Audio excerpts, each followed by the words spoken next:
So I came home with the Personal Female Anatomy geode. Whoops, that's downstairs with a candle in front of it. I don't think it's a shrine, just makes it glisten nicely. This is going worse and worse, isn't it? I'm going to stop now. Oh, okay, right, anyway.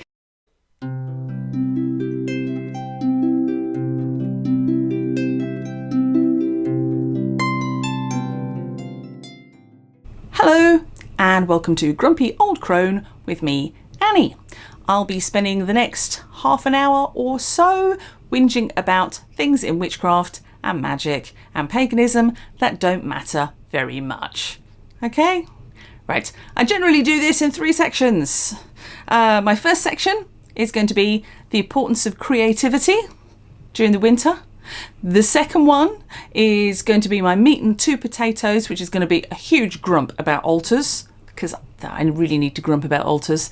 And the third bit, please stick around till the end, to my positive bit, because I've got some news coming up for the way I'd like to take things in the future in this channel. So I'd love you to stay around and hear what's what to do with that. Excuse me, frog in my throat. So, without further ado, we're going to move on to the Witchy Aesthetic. Is this an aesthetic bit? I don't know. Maybe it is, maybe it isn't. We'll see. So, most importantly is we're now past midwinter. And while the pagan wheel of the year is telling us that we're moving through steady and inexorably towards Imbolc, and the sap rising and everything getting lovely, at the moment it's all quite miserable, isn't it? Really, it's all wet, and some of you have had snow, and it's all a bit it's what I like to call grufty. It's just horrible, grufty. It's that feeling. So I'm going to make a little bit of challenge to everybody out there, because one of the things that makes me feel better when I'm feeling a bit is making stuff, being a little bit creative, because I think that creativity is the enemy of the depressive black dog that haunts so many of us at this time of year. You know, there's a whole lot of reasons to feel a bit glum. We've got seasonally affected depression. That's definitely a thing. We've got, if you're anything like me, how I used to be in my old job, I used to get paid like mid-December for January. I'd get paid early, and then it was like woohoo for Christmas, and then I'd spend all my money in December, and then we'd come to January and I'd already been paid for it, and then I had no money, and it was all a bit thin. I always thought that January felt like it had like 6 or 7 weeks in it, despite the fact that it doesn't really have any more than normal, and so that's a bit glum making. I don't like that. And you know, the weather's grey and all the sparkly lights have come down probably, and yeah, so what I'm going to say is, let's all try to get a little bit creative. Let's make something or do something new and creative. Now, I'm going to try doing this myself because I'm feeling a bit glum at the moment. It's not very nice out there, and I don't like being cold and wet, and cold and wet is what it's all about here in the Midlands. Normally I'm quite a crafty kind of a person. I like making things. So I don't want to cheat and do something that I'm already pretty okay at and then make anybody feel bad about what they've done. So I am going to have a go. Why am I committing to this publicly? I don't know.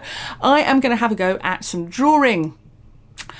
Because everybody around me, literally everybody around me, my husband, my son, my daughter, very much my daughter, my best friend, they are all incredibly arty people, and they can draw and do visual art beautifully. And I am pants at it. I really suck like gravity. So I'm going to try having a go at that.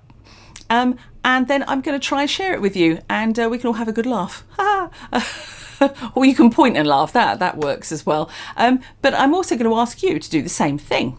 Now, if you stick around to the end in my positive bit, I'm going to be sharing the news about how you might be able to share that with other people. So stick around and I'll let you know. But I want you to just try something. It doesn't matter if it's a bit crap. It really doesn't matter.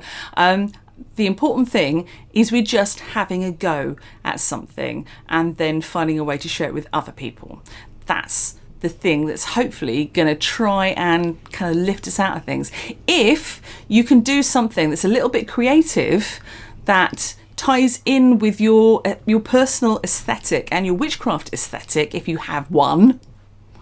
I just have mess mainly, but you know, you are probably a lot better than I am at that kind of thing. Then let's do it. If you want to put pentacles all over something, let's do it.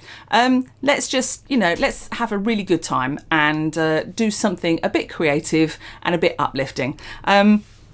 I would like to say at this point, while we're still on Witchy Aesthetic, I have got a confession to make. I did buy myself something this week. I bought oh my God, I bought myself a teleprompter because I thought it was going to make all of this much easier. It doesn't, apparently. It really doesn't. I sounded like a robot. I just wanted to stop the checking my notes thing that I tend to do. And I thought, I'll get over that. I'll have the notes zooming towards me like a Star Wars film beginning. No, it didn't really quite work like that. I did, in fact, sound like some kind of mad android. And my voice was all in one phrase and I didn't shout it, but this is what I'm going to talk about. It was horrible. So, yeah, I might have to return that. It wasn't good. Maybe there's a technique to it. If there is, if you successfully use a teleprompter, do please tell me how to do it, because at the moment I just suck. So you've still got me and you've still got my notes. So sorry about that. Anyway, Witchy Aesthetic, on we go to meat and two potatoes. So the meat and two potatoes that I want to talk to you about today is to do with altars. Now, I should point out that altars is spelt A-L-T-A-R-S, okay? Not A-L-T-E-R-S. That really, really winds me up. Yeah, okay, yeah, I'm going to start grumping about that now, aren't I? About grammar and spelling. Yes, it's spelt altar, not altar. Unless you have a dissociative identity disorder, then we should not be talking about altars, okay? Just check your spelling. Right, thank you very much for coming along to the Grumpy Old Crone spelling bee. But altar, it's got two A's. Okay, right, thank you. Anyway, on we go. So, what is an altar? And why do we need them? That's the important thing. So I have, in preparation for this video, been watching... I say in preparation for this video, that's what I told my husband. Mainly it's because I just really, really like watching a lot of YouTube. But anyway, I had an excuse and this is it. So I have watched a lot of altar tours on YouTube in this last week. And they all follow a similar kind of format, which I'm sure if you too hang around in WitchTube spaces like I do, then you will know how this format goes. Format is, here's a YouTuber, hello, I am such and such whatnot, and I'm going to do an altar tour. And then they'll turn the camera and then they will show you all the bits and bobs that they have on their altar and explain what they all are. Great. And when you watch this, if you're anything like me, you have the first thought, ooh, isn't that an attractive altar? Second thought, my altar is either A, not as attractive as that, or B, doesn't exist. And then your third thought is maybe I should buy some stuff so that I too can have an attractive altar like that, because obviously that's what you need to be properly witchy. You know where I'm going to come with that one, don't you? Properly witchy. I mean, we'll revisit that word, witchy. I have a conflicted relationship with that word because I hate the reductive nature of it, but I also have to admit that it's quite useful. It does describe a particular aesthetic and mindset that nothing else really does. And it's one of those things that when we ascribe it to ourselves, we are taking possession of it and opting into a little bit of society and into a community. So in that sense, that's fine.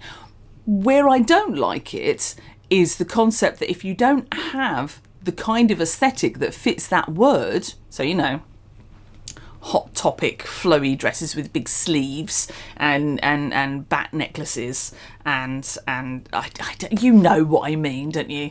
I think Terry Pratchett summed it up quite well with Anagramma, the teenage witch. If you come across that, one of these days I'm going to do a Pratchett video, but yeah, Anagramma.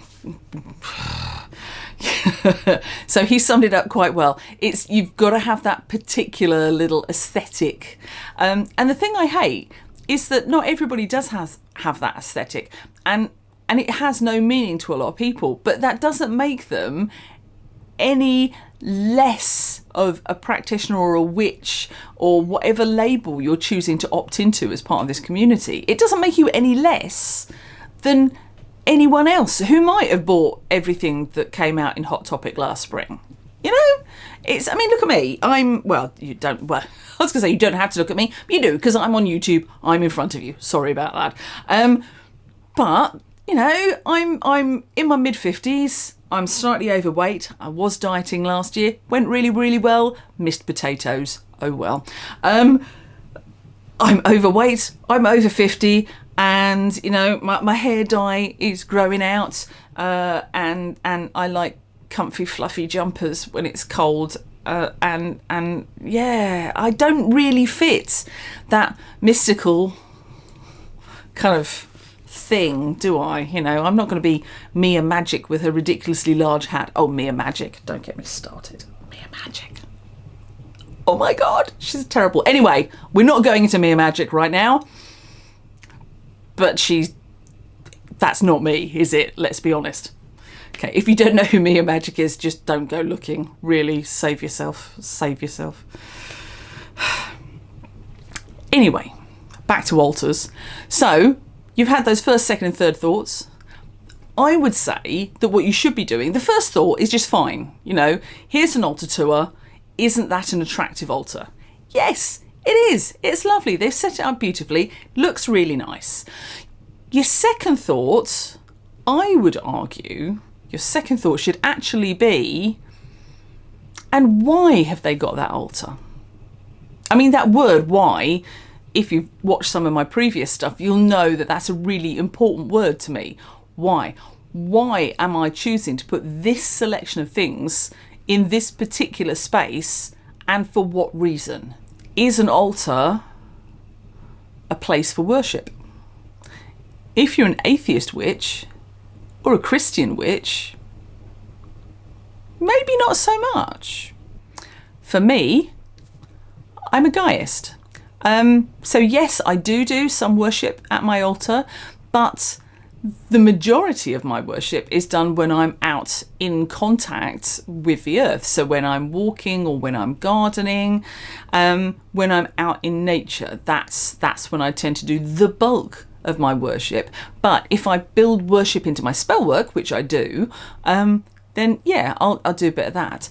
But talking about spell work, that's the other thing. Is your altar going to be a work table for you? And for me, that's definitely what it is. I will at some point do an altar tour so you can see what I'm talking about with mine. But pretty much everything on mine has a super practical purpose. It is a work table. I set spells up, I work through the spells, and then when I'm finished, I will clear up and I will put everything back onto the altar, particularly if I've done things like drawing a circle, and I've got things to symbolise the elements at the cardinal points of the circle. Those will go out onto my floor, and then I will pull them back and put them onto my altar afterwards. So it's also a bit of a storage area. But that doesn't necessarily work for everybody. I've seen quite a few people who use their altars as shrines. So it might be a shrine to a deity, or it might be like I'm going to get this word wrong.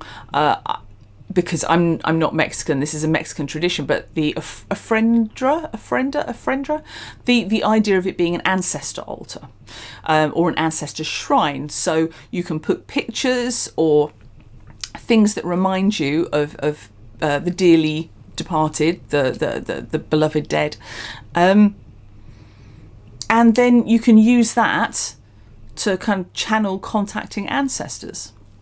That's also valid. But all of these are quite different, and they should all be questions that you ask yourself before you start trying to assemble what that altar means to you.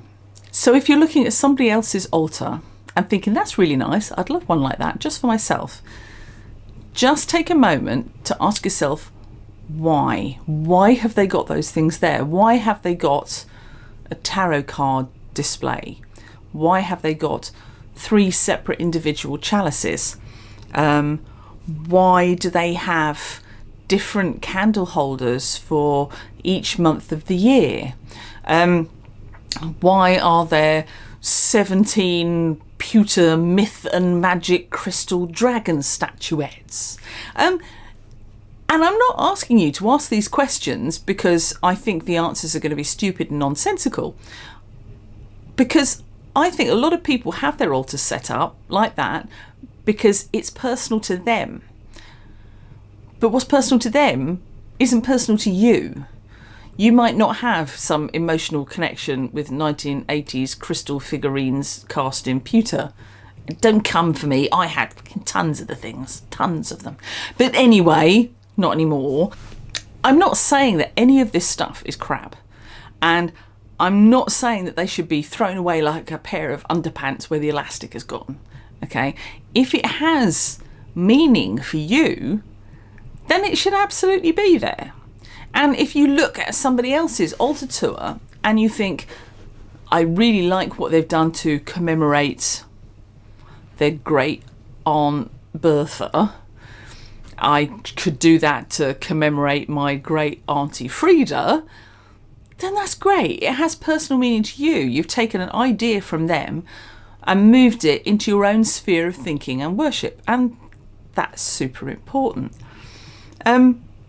The important thing is that you don't think that how they do it is more important than how you do it, or that theirs is the only way of doing it. And equally, for the love of little green apples, just because the YouTube algorithm has paraded my sad mug past your screen, don't think that I have any more say over what goes onto your altar than you do. I'm a moron. I mean, it's obvious I'm a moron. I'm on YouTube spouting out rubbish. Don't take my word for it. Question yourself, because you're the only person that gets to work with your altar. So it has to be right for you and nobody else. Personally, I question why people need to have multiple altars. You see them all the time on these altar tours, you know. Here is my altar to Hecate. Here is also, next to it, my altar to Jupiter. And next to it, here is my altar to Saturn. And next to it is my altar to Anubis. And over here, why do you need all of that? Every space in their house appears to be filled up with random altars. And who has that much space in their house? I don't have that much space in my house. I have got literally, I mean, if you watched my incense video, my how-to incense video that I did just a couple of days ago, last night, I don't know, you will have seen like about half of my altar. It's an IKEA coffee table. It's a LAC TV stand. There you go. I got it for free and I use it because I've got one of those sewing tables where the top flips out and the altar sits underneath the top of the sewing thing, so it protects it. And yeah, not so daft as I'm cabbage looking. So yeah, I think they cost like 15 quid from IKEA. It's not very metaphysical, is it? You know, it hasn't been hand carved by Tibetan lamas or anything. It's no. I'm now thinking of like llamas, like that kind of llamas with No. Anyway, no, we're not going into carving mammals. That's not good. But yeah, I've got one because that's all the space I've got. I mean, don't get me wrong, I do have random piles of shit in other places, and at some point I will get round to doing a tour of my house because friends have told me that it's quite an interesting house. I think that's friend code for I have a lot of weird shit. So yeah, I do have stuff. I have like collections of candles downstairs. I've got a great geode. I don't know, maybe I've got to be careful about how I say this because YouTube algorithms. I don't know. So you can tell I'm thinking now, can't you? So I went to a rock and gem show and they had the most glorious amethyst geodes. And I was kind of like, oh, should I get a geode? And it struck me as being a very feminine geode, shall we say. And I went back into the rock and gem show after talking to my daughter. My daughter persuaded me that I would regret it if I didn't buy it. She was right. And I went in and I said, I would like to buy one of your geodes, please. And the man said, which geode would you like? And I said, I'd like the one that's shaped exactly like a vagina. And he knew exactly which one I meant. So I came home with the Personal Female Anatomy geode. Whoops, that's downstairs with a candle in front of it. I don't think it's a shrine, just makes it glisten nicely. This is going worse and worse, isn't it? I'm going to stop now. Oh, okay, right, anyway. Yes, so I do have random collections of shit in my house. I don't claim that they're all altars because I watched one altar tour with one, she seemed like the loveliest person, but she had 11, was it 11 or was it 12 altars in her house. She has one for every day of the week, and then she has other ones for other stuff. I don't know, like another 4 or 5 altars that were nothing to do with the days of the week. And she sat at different ones on every day of the week. I mean, who has that amount of space in their house? One of the altars, she called it an altar, but literally it was like 5 shelves at various places in a room. I just, good grief. How has anybody got that much space? I tend to think my house is quite, roomy. I've got a lot of space in it, but I don't have that much space. Who has that much space? Not me. I don't know, maybe you do. I don't know. But yeah, I don't think anybody needs 11 altars, frankly. I'm quite happy with the one I've got. If you need a couple, no judgment. But if you need 11, yeah, I might be judging you a bit there. Sorry. I do think that person, they did mention that they subscribe to a lot of those witchy subscription boxes. And I think that they probably got these subscription boxes, got stuff that they didn't need, but then had to find some way of justifying having spent the money on the stuff that they didn't need in these boxes. So they just kept setting up different altars to give them space to put all of this shit. I think. I'm a bit judgy though, aren't I? Maybe I'm wrong, but there was a lot of stuff. There was a lot of stuff. If you've got multiple altars and you don't have a huge amount of time to dust it all, everything gets covered in a thin layer of ritual oil and house dust anyway, doesn't it? And that doesn't strike me as being very spiritual or a call to spirituality, really. I mean, maybe I'm wrong. Maybe house dust and oil does it for you. It doesn't do it for me. What I suggest is maybe curate what you've got going on your altar, if you've got one. Look at what you need. And if there's stuff you don't need, or the stuff you're a bit fed up with, or the stuff that isn't actually working for you at the moment, you don't have to throw it away. Get yourself a nice box, stick it into the nice box and put the nice box away somewhere. And then when you clean and redress your altar, you can take that box out, you can look at it and go, I have not seen this attractive piece of citrine for 6 months. I think I'll put that back out. And it'll be like having a whole new thing. And hopefully, because you haven't looked at it and given it any attention for a little while, it'll feel fresh and new and interesting, and you'll come up with different ways to use it in your practice. Maybe? Worth a thought, isn't it? So now, it is time for the positive bit. Here comes the positive bit. So here we are in 2025. Yay! Still not entirely sure where the last few years have gone. Everything seems to have sped up. My mother used to say that. The older you are, the faster it goes. I used to laugh at her when I was 15. I wish she was still here.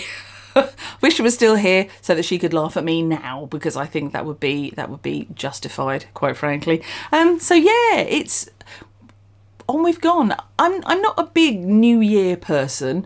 I tend to do my New Year at Samhain anyway, so and I don't like big parties and I don't like drunkenness. I do tend to view it as a let's go up to the top floor and have a look at all of the pretty fireworks I haven't had to pay for, because we do have an attic with windows in it.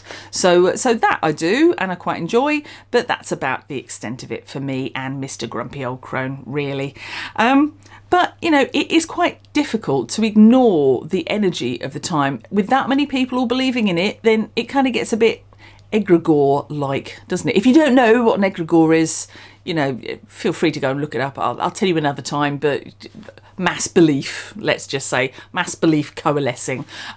So yeah, it's a thing. So it feels kind of like a fresh year, even if personally for me, I've already done my New Year. I can't escape the fact that millions of other people are having that thought at this exact moment. 2025 is looking like, actually, it's going to be quite a good year. For me, anyway. So this is the first full year, 2025, of this YouTube channel. I think I started something like April last year. Had no idea that I'd still be going by now. I thought I'd probably get bored after 2 or 3 videos. But it turns out that whinging publicly is a thing I really enjoy. So thank you very much for coming along. So 2025... more of the same, really. But as I have said previously, I do want to expand things a little bit.